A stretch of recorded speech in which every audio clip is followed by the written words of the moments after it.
स्वागत है दोस्तों। और जैसा कि मैंने आपको बताया था पिछले वीडियो में ही कि रेगुलर आपके सामने वीडियोस आते रहेंगे, और मैंने बताया कि मैंने चैट जीपीटी का इस्तेमाल किया। चैट जीपीटी तो आजकल बहुत ज्यादा ट्रेंड में, आपने सुना होगा, आर्टिफिशियल इंटेलिजेंस टूल है, सबके लिए अवेलेबल है। मैंने चैट जीपीटी का इस्तेमाल किया और उससे पूछा कि अगर किसी बच्चे को इंग्लिश सिखाना है तो इंग्लिश सिखाने का सबसे बेहतरीन तरीका क्या हो सकता है। और जो उसने 30 डे का मुझे प्लान दिया, और जो शुरुआत का एक हफ्ता था, उसमें चैट जीपीटी का कहना है कि बस एक ही चीज आपको करनी चाहिए, ग्रामर और वोकैबुलरी ये सब तो जो पढ़ना है वो पढ़ो, लेकिन जो इंपॉर्टेंट चीज है जो करना शुरू के एक हफ्ते में शुरुआती दौर में इंग्लिश सीखने के लिए जरूरी है, और वो है वीडियोस देखना, अलग अलग मूवीज के सीन्स देखना, इंस्पिरेशनल स्पीचेस देखना और उसको ट्रांसलेट करना, उसमें जो वर्ड्स यूज हो रहे हैं उसको इस्तेमाल करना। तो दोस्तों, आज का जो वीडियो यूट्यूब पे अभी आ रहा है, आप देख रहे हैं, ये 9 बजे हम लोग इस वीडियो को आपके सामने लेकर आते हैं लाइव। और दोस्तों, मैं आपसे रिक्वेस्ट करूंगा कि आज जो जो वर्ड्स मैं इस वीडियो में कैप्चर करने जा रहा हूं, उस वर्ड्स को आप नीचे कमेंट में यूज कर उसका मतलब लिखे या उसे सेंटेंसेस बना के लिखे और बताएं कि वीडियो कैसा लगा।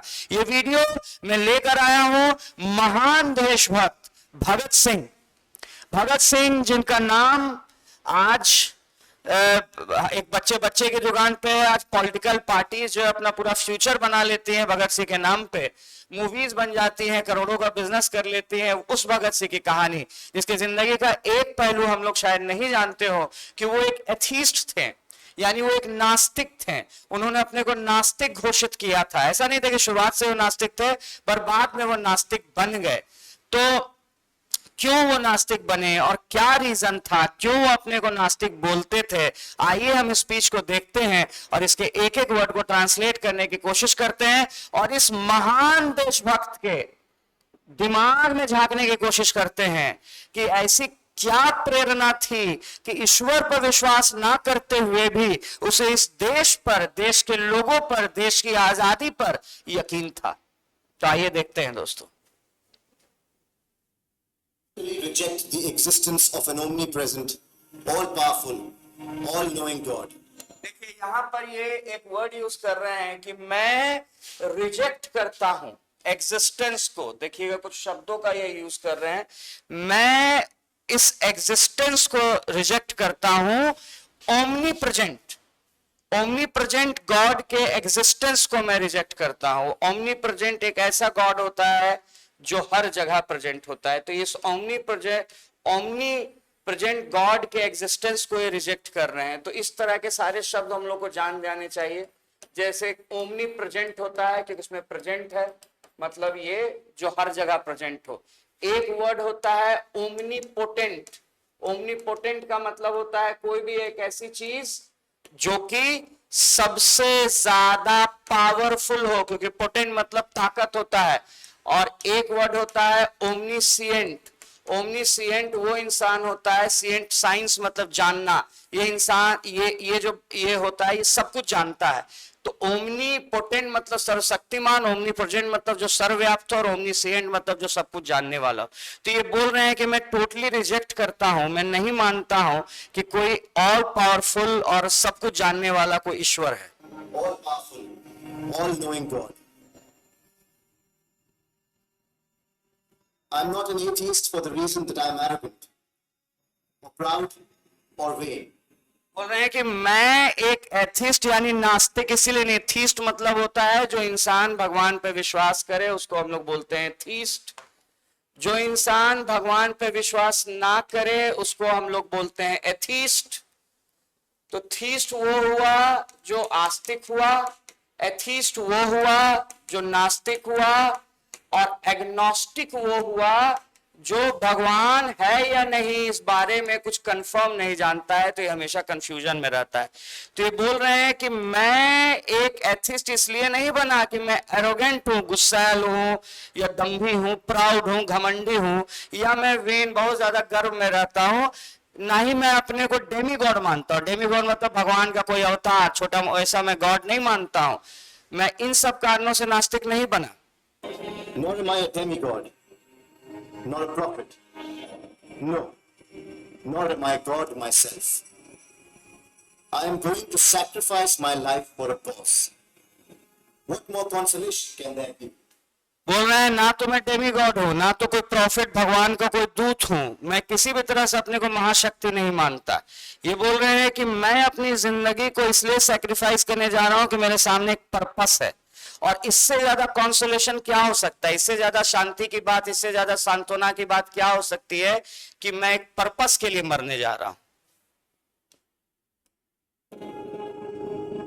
God-believing Hindu may expect to be reborn a king. A Muslim or a Christian might dream of luxuries he hopes to enjoy in paradise as a reward for his sufferings and sacrifices. What hope should I entertain? बोल रहे हैं किसी भी धर्म का इंसान हो, हिंदू हो, मुस्लिम हो, क्रिश्चियन हो, हर जगह एक आफ्टर लाइफ का कॉन्सेप्ट है या रिबर्थ का कॉन्सेप्ट है। या तो आप जो जिंदगी में करते हैं उसके बाद की दुनिया में आपको उसके लिए पुरस्कार मिलता है, या फिर आपका नया जन्म होता है जिसमें कि आप और बेहतर रूप में पैदा होते हैं। लेकिन ये बोल रहे हैं कि चूंकि मैं भगवान को नहीं मानता हूं तो इस तरह का कोई भी सांत्वना, कॉन्सोलेशन मेरी जिंदगी में नहीं है कि मैं एक महान अवतार लेकर पैदा होने वाला हूं। तो फिर क्यों मैं मरने जा रहा हूं इस देश के लिए? क्या जवाब हो सकता है इसका, देखते हैं। I know that would be the end when the rope is tightened around my neck and the rafters move from under my feet, without any selfish motive of getting any reward here or in the hereafter. Quite disinterestedly, क्या ये यहाँ पे बोलने की कोशिश कर रहे हैं कि मैं जानता हूं कि जब रस्सी का फंदा मेरे गले के चारों ओर जाएगा और जैसे ही वो तख्ता हटाया जाएगा मैं मर जाऊंगा, और मुझे उसके बाद की किसी भी जिंदगी पे कोई एतबार नहीं। तो ये क्या बोल रहे हैं कि मेरा कोई सेल्फिश मोटिव नहीं है, मैं किसी रिवार्ड के लिए नहीं मरने जा रहा हूं, मैं क्वाइट डिसइंटरेस्टेड हूं। डिसइंटरेस्टेड का मतलब उदासीन, डिटैच्ड। मैं अटैच ही नहीं हूं इस दुनिया के साथ। इस दुनिया या उसके बाद के किसी रिवार्ड से मुझे कोई अटैचमेंट नहीं है।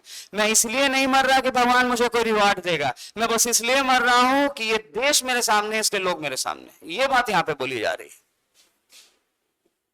quite disinterestedly, have I devoted my life to the cause of freedom. Our forefathers evolved faith in some kind of supreme being. Therefore, one who ventures to challenge the ये बोल रहे हैं कि हमारे जो फोरफादर हैं उन्होंने किसी सुप्रीम, वो जो हमारे पूर्वज थे, उन्होंने किसी सुप्रीम बीइंग को माना। और जो फेथ है, जब भी कोई भी इंसान उसकी वैलिडिटी को इनकार करता है, डिनाइज करता है, कोई बोलता है कि मैं भगवान के एग्जिस्टेंस को नहीं मानूंगा, तो उसको या तो काफिर बोला जाता है या रेनेगेट बोला जाता है। मैं किसी तरह का जो धार्मिक आस्था के खिलाफ जानने वाला, जो कि विद्रोही हो, जो जिसने भगवान की अवमानना की हो, ऐसी बात लोग बोलते हैं, क्योंकि हमारे पूर्वजों ने हमेशा से ईश्वर पर विश्वास किया है। तो सोचिए इस इंसान के दिमाग में क्या चल रहा होगा जो इतनी कम एज में, मतलब 25 से 25 के आसपास की एज में, जो इंसान देश के लिए फांसी पे चढ़ जाता है और उसकी मौत का इतना खौफ कि उसके शरीर को काट कर नदी में बहाया जाता है बोरे में डालकर, ताकि दंगा ना भड़के। वो इंसान जो अपने जीते जी उस वक्त के सारे फ्रीडम फाइटर से ज्यादा पॉपुलर हो गया था, और इतने कम एज में। तो सोचिए कि उस इंसान के दिमाग में क्या चल रहा होगा कि वो किसी भी लालच के लिए मरने नहीं जा रहा है। The validity of that faith or denies the existence of God shall be called a kafir or a renegade. Even if his arguments are so strong that it is impossible to refute them, if his spirit is so strong, मैं सर्वशक्तिमान परमात्मा के उसी भाषण का आपको हिंदी में भी मिल जाएगा नेट पे। omnipresent, all powerful. Even Hindu may expect to be reborn a king. A Muslim or a Christian might dream of luxuries he hopes to enjoy in paradise as a reward for his sufferings and sacrifices. What hope should I entertain? I know that would be the end when the rope is tightened around my neck. जब रस्सी खींची जाएगी तो मैं मर जाऊंगा, जैसे rafter हिलेगा मैं इस दुनिया से विदा हो जाऊंगा। Here or in the hereafter, quite disinterestedly, have I devoted my life to the cause of मैंने आजादी के लिए अपनी जिंदगी कुर्बान कर दी। Our forefathers evolved faith in some kind of supreme being. Therefore, One who ventures to challenge the validity of that faith or denies the existence of God shall be called a kafir or a renegade, even if his arguments are so strong that it is impossible to refute them. कहा जाता है कि जो भी लोग पुरानी आस्थाओं को challenge करते हैं, ऐसे लोगों को हम क्या कहते हैं? ऐसे लोगों के लिए कुछ खास शब्द हैं जिन्हें हमें समझ लेना चाहिए। ऐसे लोगों को हम आइकनोक्लास्टिक करते हैं। आइकनोक्लास्टिक वो इंसान होता है जो पुरानी विचारधाराओं को तोड़ता है। ये इंसान मैवरिक होता है। ये इंसान नए तरीके से सोचने वाला होता है। ये इंसान नॉन कन्फर्मिस्ट होता है। ये इंसान पुरानी धारणाओं को नहीं मानता है। ये इंसान अनऑर्थोडॉक्स होता है। ये इंसान ऐसा होता है जो नई चीजें करता है। बोला जा रहा है कि कभी कभी कुछ ऐसे इंसान होते हैं जिनके आर्गुमेंट इतने स्ट्रांग होते हैं कि उसको रिफ्यूट करना यानी रिजेक्ट करना इम्पॉसिबल हो जाता है। उसकी आत्मा इतनी स्ट्रांग होती है कि उसको कोई हरा नहीं सकता, लेकिन फिर भी चूंकि उसने पुरानी मान्यताओं के खिलाफ बोला, लोग उसको समाज से बाहर निकाल देते हैं।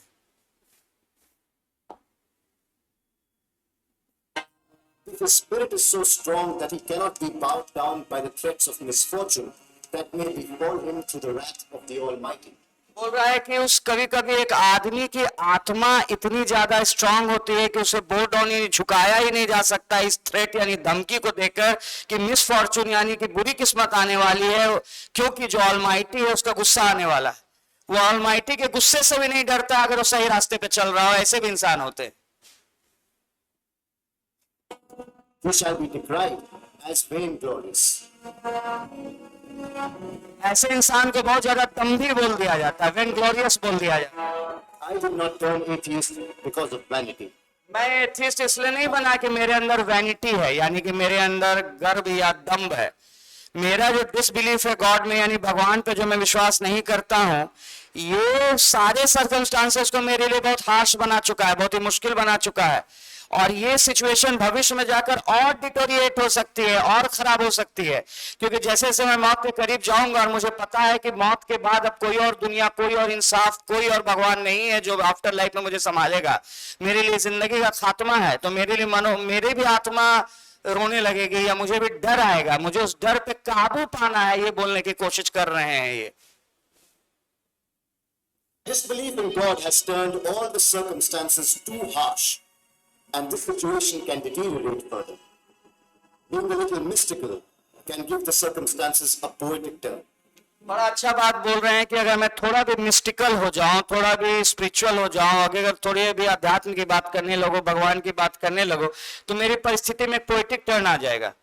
क्योंकि हम लोग जब अंत समय तक पहुंचते हैं तो हम लोग भगवान को मानने लगते हैं। भगवान पे कितनी में आस्था नहीं होती है, लोग एकदम वनवास और सारा तीर्थ यात्रा करने लगते हैं, क्योंकि उस जगह पर वो डर सताता है कि अब भगवान से मिलने वाले हैं तो क्या होगा। ये बोल रहे हैं कि अगर अभी मरने के पहले मैं भगवान पर विश्वास करना शुरू कर दूं, मेरी जिंदगी में एक पोएटिक टर्न आ सकता है। पोएटिक टर्न का मतलब एक बहुत ही अच्छा एक मेलोड्रामेटिक टर्न आ जाएगा कि चलो भगवान है जो मुझे अपने पास बुला रहा है, मैं उनके लिए कुर्बानी कर रहा हूं, मुझे अब देखभाल करेंगे। लेकिन मैं किसी बातों को नहीं मानना चाहता। But I need no opiate to meet my end. I am a realistic man. I want to overpower this tendency in me with the help of reason. बोल रहे हैं कि मैं रियलिस्टिक इंसान हूं, मैं एक ऐसा इंसान हूं जो प्रैक्टिकल हूं। मैं ना तो पेसिमिस्टिक हूं। जो इंसान पेसिमिस्टिक होता है वो इंसान एक्चुअली निराशावादी होता है। पेसिमिस्टिक इंसान पेसिमिस्ट होता है, और जो रियलिस्ट होता है वो इंसान प्रैक्टिकल होता है। वो इंसान जो इंसान पेसिमिस्ट होता है निराशावादी होता है, जो इंसान ऑप्टिमिस्ट होता है वो आशावादी होता है, और जो इंसान रियलिस्ट होता है वो यथार्थवादी होता है। एक कहानी है कि एक इंसान समुद्र से गुजर रहा था, समुद्र के किनारे से, और एक इंसान समुद्र में नमक फेंक रहा था। उसने उससे पूछा कि तुम समुद्र में नमक क्यों फेंक रहे हो? तो उसने बोला मुझे लग रहा है समुद्र में नमक कम है, इसको और बढ़ाया जा सकता है। ये पेसिमिस्टिक पर्सन है। आगे बढ़ा तो एक इंसान समुद्र में चीनी फेंक रहा था। उसने बोला तुम समुद्र में चीनी क्यों फेंक रहे हो? उसने बोला कि मुझे लगता है समुद्र मीठा हो सकता है। ये ऑप्टिमिस्टिक यानी आशावादी इंसान है। ये दोनों इम्प्रैक्टिकल है। लेकिन जो रियलिस्ट इंसान होता है वो समुद्र के किनारे बैठकर धूप तापता है, क्योंकि उसको पता है कि समुद्र नहाने और धूप तापने के लिए, ना तो वो ज्यादा कभी खारा हो सकता है ना ज्यादा मीठा हो सकता है। तो बोल रहे मैं रियलिस्टिक इंसान हूं, मैं झूठी आशाएं नहीं पालता हूं। और मैं रीजन के द्वारा अपनी इस टेंडेंसी को ओवर पावर करने की कोशिश कर रहा हूं। जो मैं डरने का जो मेरे अंदर ख्याल आ रहा है कि डर के भगवान को मान लो, उसको मैं अपने रीजन यानी तर्क के थ्रू कंट्रोल करने की कोशिश कर रहा हूं। I'm not always successful in such attempts, but it is man's duty to try and make efforts. Success depends on chance and circumstances. कभी बोल रहे हैं कि इंसान को हमेशा कोशिश करते रहना है, जो सफलता है वो कभी कभी किस्मत और कभी कभी परिस्थिति पे भी निर्भर करता है। It is necessary for every person who stands for progress to criticize every tenet of old beliefs. बोल रहे हैं कि हर वो इंसान जो प्रोग्रेस के लिए खड़ा होता है, जो विकास के लिए खड़ा होता है, उसको क्रिटिसाइज यानी आलोचना करनी होगी। जो भी पुरानी बिलीफ का टेनेट है यानी जो उसका कमांडमेंट, जो रूल्स है, पुरानी बिलीफ के हर धारणा को हमें तोड़ना होगा, क्रिटिसाइज करनी होगी, आलोचना करनी होगी। पुराना खत्म होगा तभी नया बनेगा। For progress, to criticize every tenet of old beliefs. Item by item, he has to challenge the efficacy of old faith. He has to analyze and understand all the एक details. समझदार आदमी को एनालाइज करना होगा सत्य को। Reasoning. One is led to believe in any theory of philosophy. His faith is appreciated अगर आप रीजन अप्लाई करेंगे तो जो आपका फेथ है वो सही है, and even fallacious. But there is a chance that he will be corrected because reason is the guiding principle of कभी कभी ऐसा होता है कि कभी कभी हमारे विचार गलत भी, फैलेशियस भी हो सकते हैं।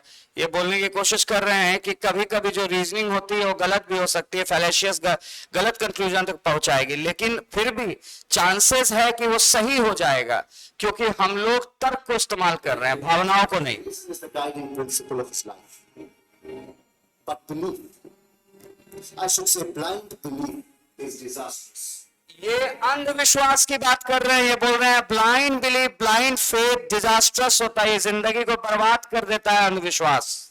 It deprives a man of his understanding power and makes him reaction. बोल रहा है कि जो ब्लाइंड फेथ होता है वो इंसान को डिप्राइव कर देता है, वंचित कर देता है उसके समझने की क्षमता से, और उसको रिएक्शनरी बना देता है। वो सिर्फ रिएक्ट करता है, मतलब वो सोचता समझता नहीं है, परिस्थितियों से बंध जाता है। Deprives a man of his understanding power and makes him reactionary. Any person who claims to be a realist has to challenge the truth of old beliefs. If faith cannot withstand the onslaught of reason, ऐसा कोई भी faith जो onslaught यानी कि हमला reason का, तर्क का बर्दाश्त ना कर पाए, वो टूट जाता है। यानी हर मान्यता को रीजन के हिसाब से, तर्क के हिसाब से आगे बढ़ना पड़ता है, चेंज होना पड़ता है, मॉडिफाई होना पड़ता है। it collapses. The British rule is not here because God willed it, but for the reason that we lack the will and courage. बोल रहे हैं कि ब्रिटिश लोगों ने हम पर हुकूमत इसलिए नहीं की कि भगवान ऐसा चाहते थे, बल्कि इसलिए की कि हमारे पास विल की कमी थी। भगवान नहीं चाहते थे, हमारे पास चाहत की कमी थी अपने देश को बचाने की, हमारे पास हिम्मत की कमी थी। To oppose it. Not that they're keeping us under subjugation with the consent of God, but it is with the force of guns and bullets.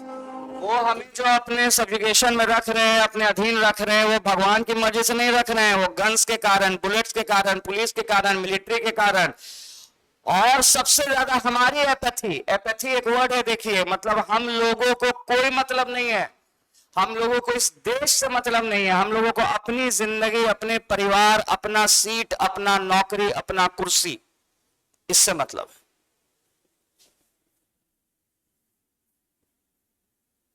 Peace and militia, and above all, because of our apathy.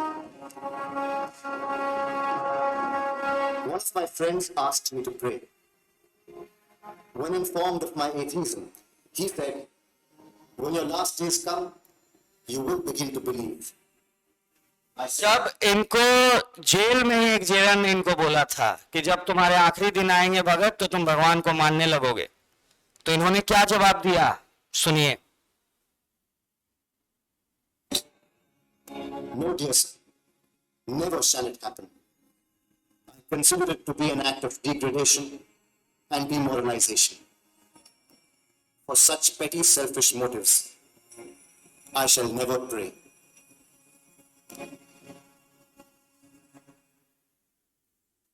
ये बोलने की कोशिश कर रहे हैं कि जब मुझे एक जेलर ने, एक दोस्त ने मुझे बोला कि जब आखिरी दिन आएंगे तो तुम भगवान को मानने लगोगे, तो उन्होंने जवाब दिया कि ऐसा कभी नहीं होगा, क्योंकि मैं इसको नैतिक पतन की बात मानता हूं कि मैं अपने छोटे पेटी रीजंस के कारण, अपने स्वार्थ के कारण भगवान को अगर मानना शुरू कर दूं तो ये मैं स्वार्थ और गिरावट की हद मानता हूं और मैं इसके लिए कभी धार्मिक नहीं बनूंगा। तो ये थे आपके सामने भगत सिंह, जिनके क्रांति ने आज तक हमें कहीं ना कहीं इस बात का एहसास कराया है कि उम्र बड़ी बात नहीं होती है। अगर इंसान कुछ करना चाहे तो छोटी से छोटी उम्र में भी बड़ा कदम उठा सकता है। तो दोस्तों, इस तरह के अच्छे और मोटिवेशनल स्पीचेस और वीडियोस के लिए मेरे साथ बने रहें, और मैं अगेन रिक्वेस्ट करूंगा कि सब लोग जरा कमेंट कर दें, थैंक यू बोल दें, या फिर भगत सिंह के लिए कुछ बोल दो कमेंट पे, उनके ही बारे में कुछ बोल दो, या फिर कुछ विश कर दो, या कुछ नया टॉपिक किसी पर्सनालिटी के बारे में जानना चाहते हो, कोई स्पीच सुनना चाहते हो, उसके बारे में लिखो, शेयर करो, और कोई भी डाउट हो तो कमेंट में डालो। और मैं हर वीडियो में हमेशा उन लोगों के बारे में बातें करूंगा जो लोगों ने हमारे वीडियोस पे कमेंट किए हैं। तो दोस्तों, थैंक यू, फिर मिलते हैं नेक्स्ट क्लास में। मेरा नाम अमित चौधरी, आप मुझे BSc के यूट्यूब चैनल पर देख रहे हैं, और हमारे लाइव सेशंस और रिकॉर्डेड सेशंस को मिस ना करें, हमारे साथ बने रहें, हमें सपोर्ट करें। थैंक्स अ लॉट, फिर मिलते हैं। God bless you.